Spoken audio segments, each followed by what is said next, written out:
Oh, Lord Jesus. Hey, y'all. Hey, what is up? Happy afternoon. It is the lunch hour, and I am here to talk to you today about how to attract your soulmate using astrology. And y'all, this is not hard because the good news that I have for you, wait, I forgot. If you don't know me, my name is Muffy Mendoza, and I am your astro coach. I am here to help you to decode your life, your cosmic blueprint according to astrology, numerology, and tarot. And as I always say, I want to align with the people who are spiritually, physically, emotionally, soulfully aligned with me. If that is you, I am here to connect. If it is not, deuces. Okay, moving on. So today we are going to be talking about how you can attract your soulmate. And this is going to be so quick and so easy because let me tell you, you are already attracting. You are already attracting people. You are already attracting men and women, whomever you are attracted to. It's all about intention. So I'm going to give you 3 ways that you can check your astro chart. And if you don't have your astro chart, you can just go to astro.com or you can just Google free astro charts and a website will come up so you can download your astro chart. And then once you have it, don't forget to download my personal year and moon guide because we're going to be talking about your moon. Where is your moon? Where is your moon? That is going to give you a lot about your emotional connection, but you can download my personal year number, and moon sign guide at bit.ly/decode my 2025. And so 3 things. There are 3 things you want to look at in your astro chart to be able to recognize your soulmate. The first thing, and to me, one of the most important things you need to look at is your moon sign. So you need to look in your astro chart and you need to look at where your moon is located, what house it is in, but most importantly, what sign is ruling your moon. So I'm going to, of course, give an example. I am a moon in Taurus. That means that in order for me to have emotional stability, because the moon tells us how our emotions stay stable. Everybody's moon sign is different. What makes you feel emotionally stable may make me feel emotionally numb or exhausted. So for me, my moon sign is in Taurus. That means that I need consistency. That means that can't no man come around me that ain't got no job.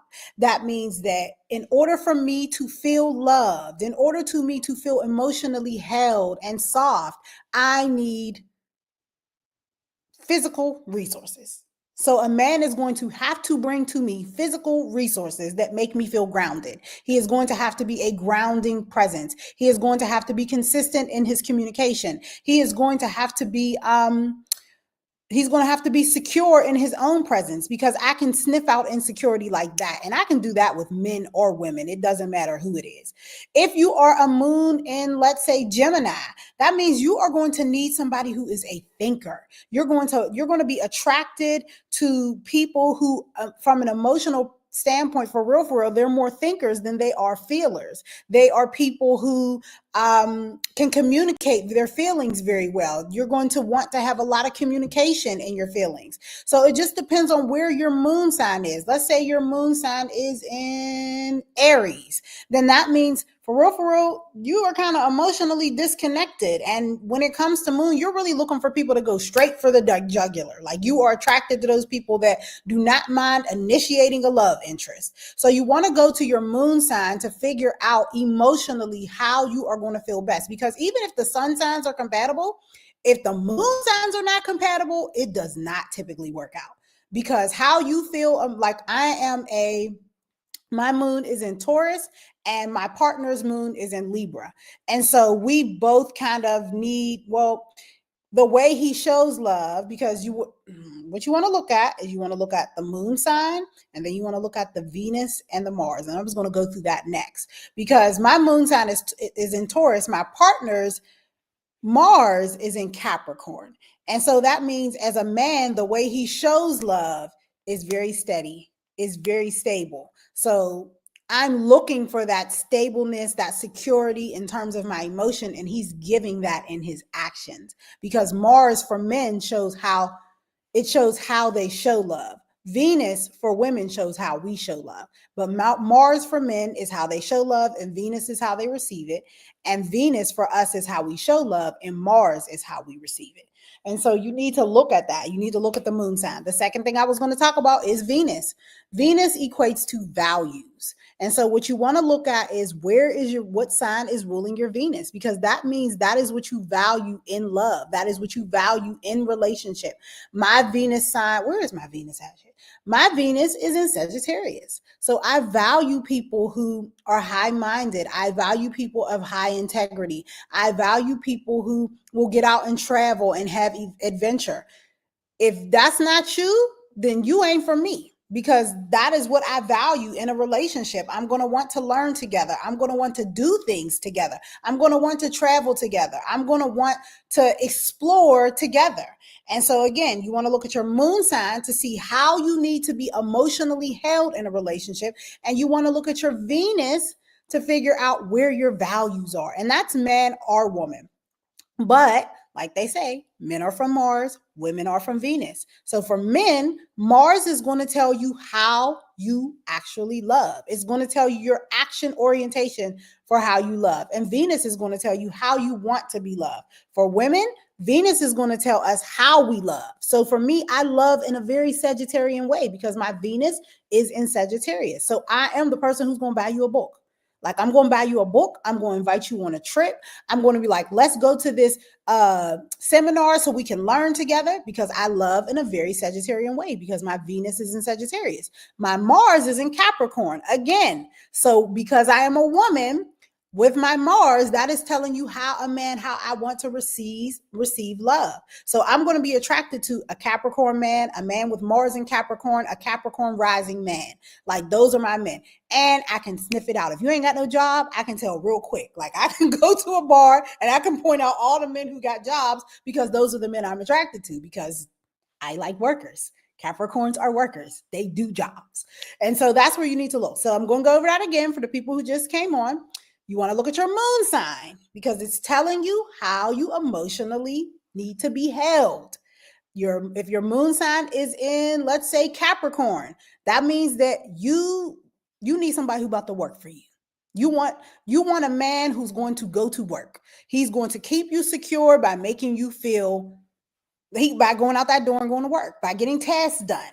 If your moon is in, trying to think of another sign, Taurus, like mine, that means you just need stability, because those are earth signs. Capricorn, Taurus, Virgo, earth signs. If your moon is there, you need security.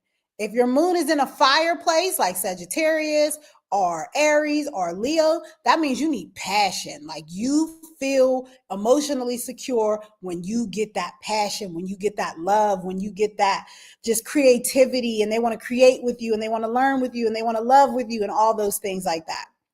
And so the second place you need to look is Venus. Again, Venus equals values. Venus equals values. So if your Venus is in, let's say, the sign of Gemini, then that means that when it comes to love, when it comes to any type of relationship, really, what you're going to want is you're going to want somebody who can think with you, who can communicate with you. Y'all gonna have them rapid fire conversations. Y'all gonna be out in the park and see somebody and be like, let's go over and talk to them, because that's Venus is values, and Gemini is all about communication, self-expression, creativity.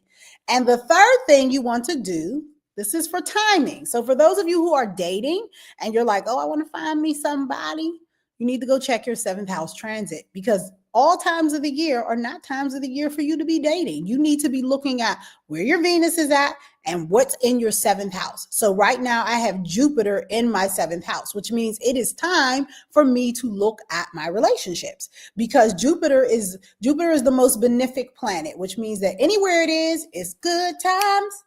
These are the good times. So wherever Jupiter is at in your chart, that means come on, come through, come with it. And if Jupiter is in your seventh house, then that means you are going to experience relationship abundance. There's going to be people coming out the woodworks, friends, girlfriends, boyfriends, all the people are coming in and out. And also, what's the other planet that I wrote down? If you have Mars in your seventh house, that means you're probably going to have some action in your seventh house. The seventh house is all about relationships. It's all about love. It sits opposite your first house. So your first house is over here and your seventh house is over here. When there are planets commingling over here in your seventh house, that means that it's relationship time. And also, if your Venus is in the fifth house, if your Venus is over there playing around in your fifth house of creativity, of love affairs, then get ready. And Venus is actually about to move into Aries, which means there's going to be a lot of love affairs happening, because when Venus is in Aries, it's like, bring it on. I want it. Give it to me now. I don't know what house it's going to be in, because again, you need to go download your free astro chart in order to figure out where your planets are, because everybody's planets are in different houses at this time, or at any time in history, because we all have different astro chart makeup.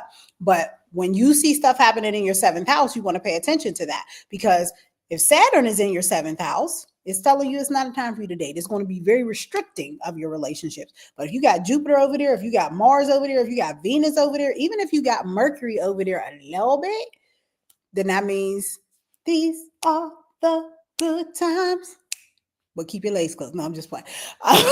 So those are the things you want to look for if you are trying to attract your soulmate. What you want to be looking at, again, I'm going to go over it for the people who may have just gotten here. You want to be looking at your moon sign. It's going to tell you how you feel loved, how you emotionally need to be held in order to be secure. If your moon sign and the other person's moon sign do not link up, I don't care what the sun sign says, it's probably not going to work. Be like, so if your moon sign is a water sign and their moon sign is a fire sign, that's just going to extinguish each other, because what makes you feel stable and what makes you feel emotionally held, they just may not be able to provide that. You also want to look at where your Venus is, because your Venus is going to tell you what your values are in relationships. So if your Venus is in Sagittarius like mine's, then that just means that you're going to value somebody who's a thinker. You're going to value somebody who wants to travel. You're going to value somebody that wants to learn stuff with you, higher minded stuff, because that's what Sag is all about. And the last place you want to look is at your seventh house. Your seventh house, whatever's happening in your seventh house, is going to tell you whether you should be dating, whether you should be looking for a partner, or whether you should kind of be restricting yourself in that area. Because if you got Saturn in your seventh house right now, and especially depending on what's aspecting it, which only an astrologist or numerologist can really talk to you about, or an astrologist can talk to you about, because aspects are much more complicated. They're much more individualized. And so whatever's going on in your seventh house is going to tell you whether it's time to look for relationships or whether it's time to simmer down now. Simmer down now. So that's what I got for y'all. How to attract your soulmate. Look at your moon sign, look at your Venus sign, and then also look at your seventh house placements and transits. If you've not done so already, make sure that you go ahead and download my personal year, number, and moon sign guide. You can get that at bit.ly/decode my 2025. And I will see y'all. I will be live again tomorrow. And stay tuned to my profile, because I'll be telling you what I'm going to talk about later this evening. So make sure you share the video. If you're on YouTube, make sure you subscribe to the video. And I look forward to continuing this live series with y'all, where I will be breaking down everything astrology, numerology, and tarot. My name is Muffy Mendoza. I am your astro coach, and I'm excited to continue working with you. All right, y'all. Peace.